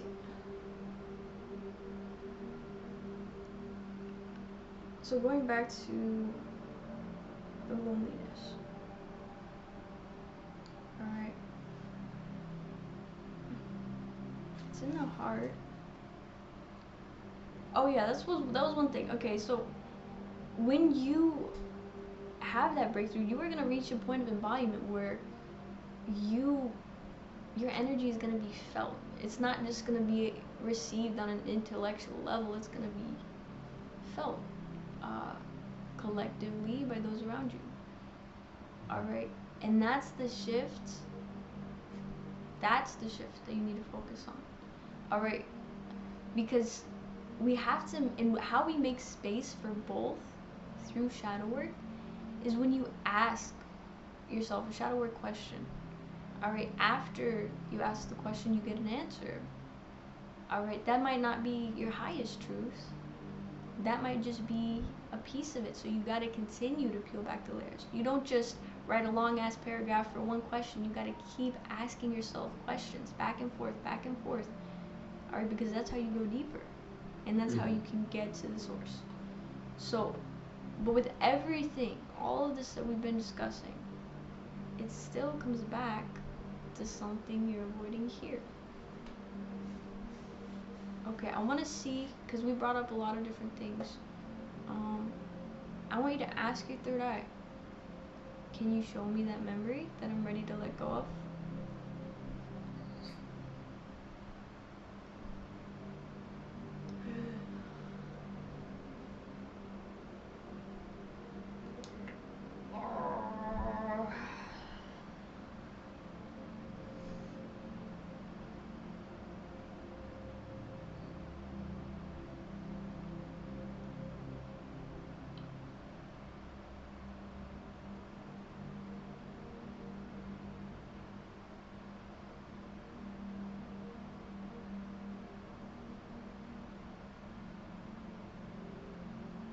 Coming up.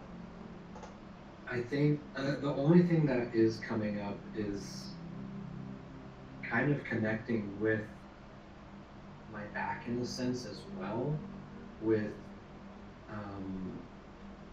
feeling like I was open and wanting to give love and connection to my wife, and feeling like it wasn't reciprocated as much in our early marriage.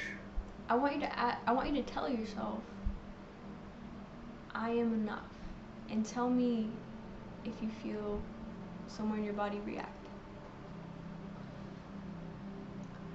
or if you feel nothing.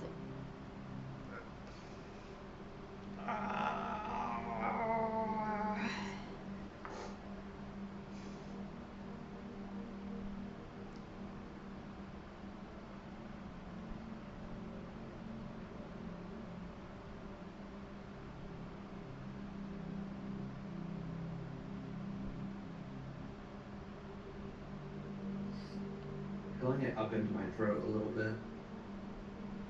That's probably where your power lies. So you should be able to feel it like all through you. All right. Not a lot of people probably feel it that strongly, but so this is showing you how deep that disconnection lies. All right. How deep that disconnection in yourself is. All right. That's what other people pick up on. And you gotta realize, like, when you're interacting with other people, your energy fields are interacting. Alright, so you might take someone off for literally no reason. You're not doing a thing, but it's just your energy. It's just something about you, right? So, and that's why it's so important to invest so much time into this work, because you're always gonna look back at reality to show you what is wrong with me, what am I doing wrong, but you're never gonna get the answer. It's always gonna be here. So now to take that kind of deeper, I want you to kind of, we're gonna use the Ho'oponopono, but we're not gonna just say I love you, thank you, I'm sorry. I want you to get specific. All right, connect to your heart space, and we're gonna start with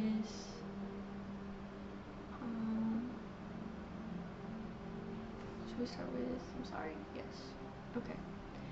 I want you to tell your heart, okay, I am sorry for not trusting your guidance.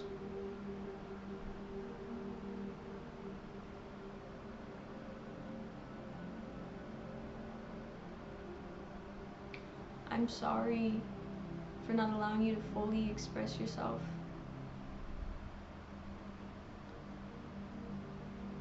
I'm sorry for any time I held back my love out of ego.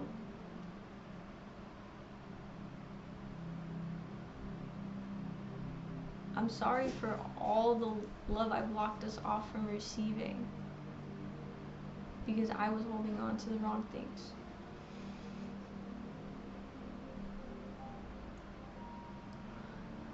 Okay, and as you're connecting, you're feeling this connection to your emotions start to come up. Alright, I want you to get specific because you know how to interpret this feeling better than I can.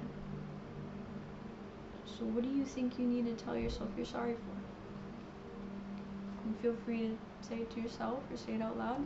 It's even more powerful if you say it out loud.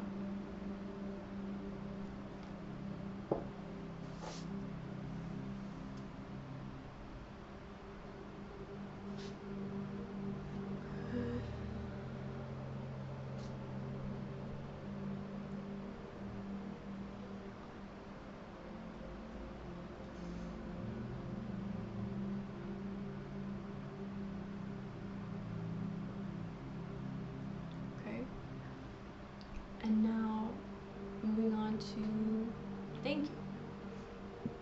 Thank you for protecting me for what I wasn't ready to receive.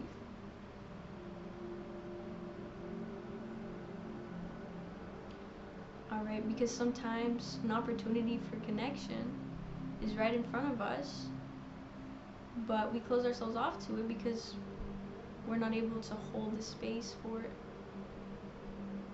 Alright, and your body is honoring the fact that those opportunities, you'll know when you're ready. So now I want to say thank you for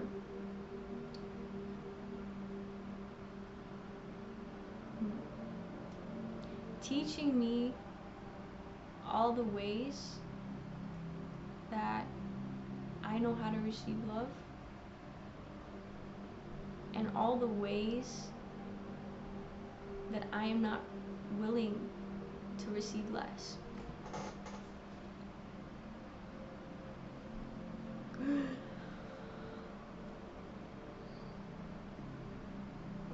Now get specific with the thank you. So say it a couple times on your own. What is something you're thankful for? Thinking about everything we've talked about. What are you thankful for? Your heart.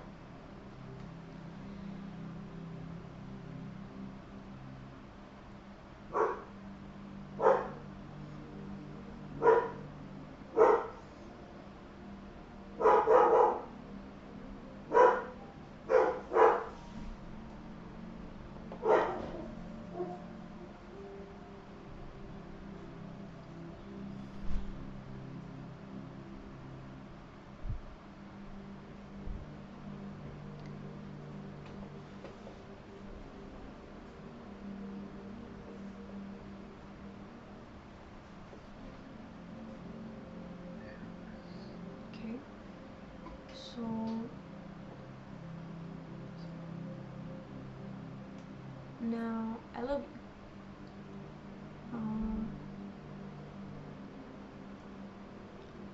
Actually, should we do forgive me? Okay, we're gonna do forgive me first.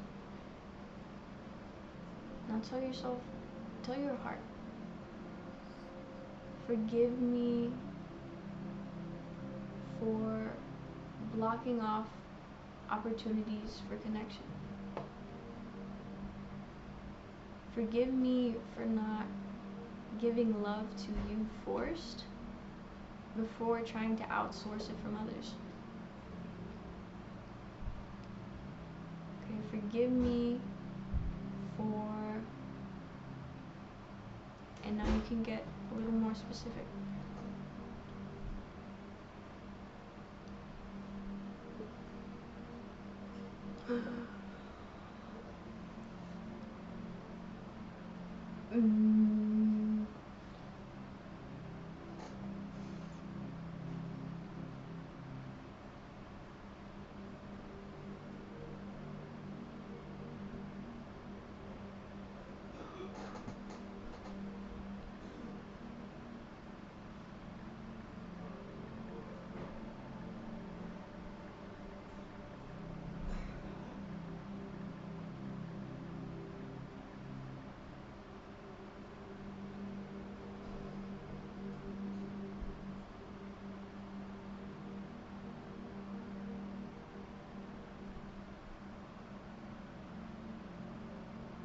Okay, this is beautiful.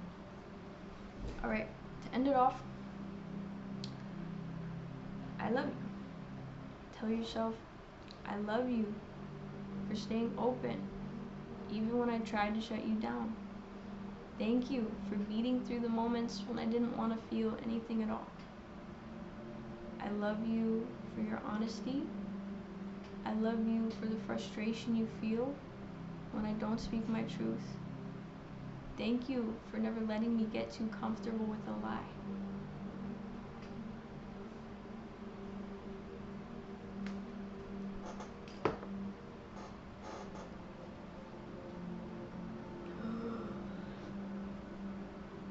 And you can continue. But if you feel lighter, then the work is done. Yeah, definitely feel lighter. That's good. And don't stuff them down if you feel those emotions. That is the beauty of this work. That is the proof that there was an internal shift and you have made way for the external shift.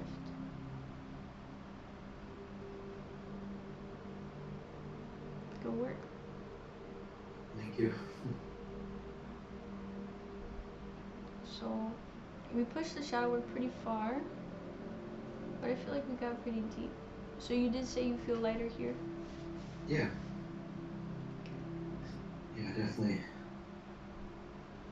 Good. Unfortunately, we've run out of time, or we would explore. In a typical session, I try to get through all of it, but sometimes I don't. Channeling the sun, the moon, and then just working with whatever gifts I kind of can pick up on. Because I did touch on hearing, could be one of them for you. So that is definitely something we could explore in another session. But I feel like this is a good place to end it here. Yeah, awesome. Thank you so much. Alrighty. So I did record this. I'll have it uploaded probably by tomorrow, and I'll send it to you once it's finished. Okay, awesome. Thank you. Do you have any questions before we hop off?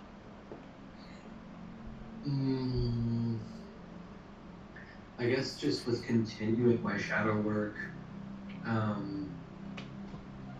would you recommend if I just wanted to kind of, like, even if like later tonight I wanted to tap back into some of those things, what would you recommend as far as just like a routine of like what I do before and then you know, allowing those questions to come up? I want you to notice the times where you're thinking to yourself throughout the day, why am I like that?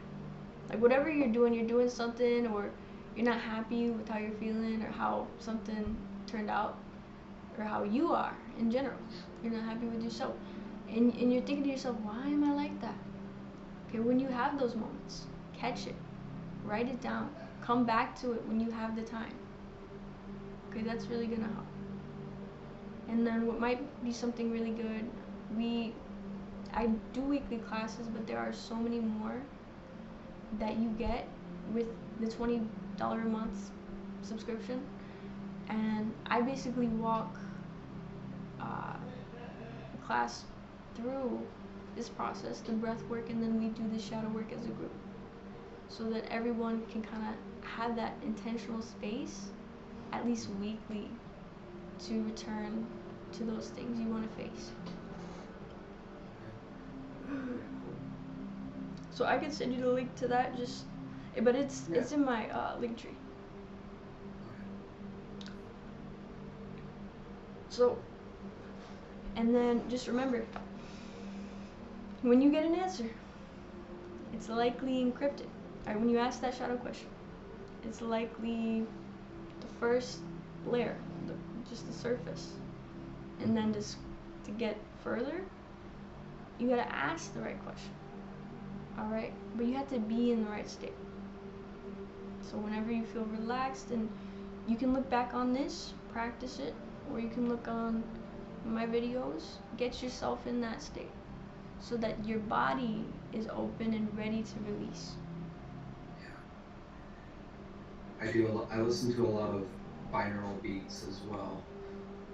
That help me, like music and stuff. Like it's funny to say that hearing is a strength of mine, but the most I've ever felt like I can really feel my energy has been through listening to music and sounds and binaural beats. Like one time I was even just listening to music and just laid down and got really relaxed, and I could focus on any part of my body and feel almost like a baseball-sized ball of energy, and then I could move it across my arm into my hand, and then my other hand and down. But it was like I moved it with like the music, with like the beat, and it's like I used the music to connect to that. So I feel like that really works well for me, like to listen to something. What I recommend for you,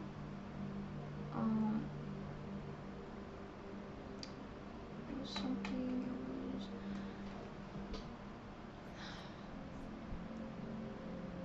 So you know what resonates. Alright, when you see, like, whatever you spend your time reading or watching, you can see a video and know, like, oh, this feels true for me. But when you over rely on that, you lose that connection to yourself, and the only way you're able to get your answers is when because there is no disconnection as within, so without. Alright, so your internal guidance is being projected into reality, okay?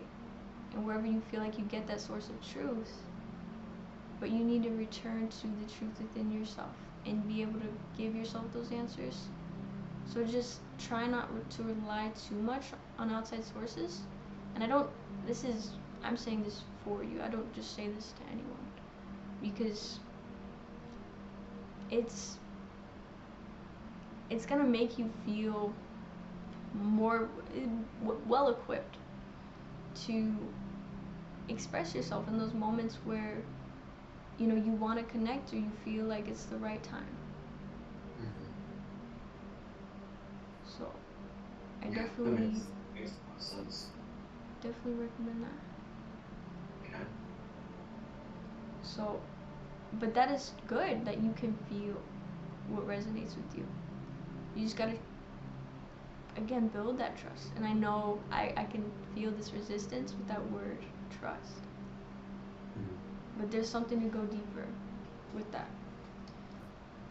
So, but on that note, I'm gonna hop off of here. I hope you have a great rest of your day. Awesome. Thank you so much again. You're welcome. See ya. Okay, bye-bye.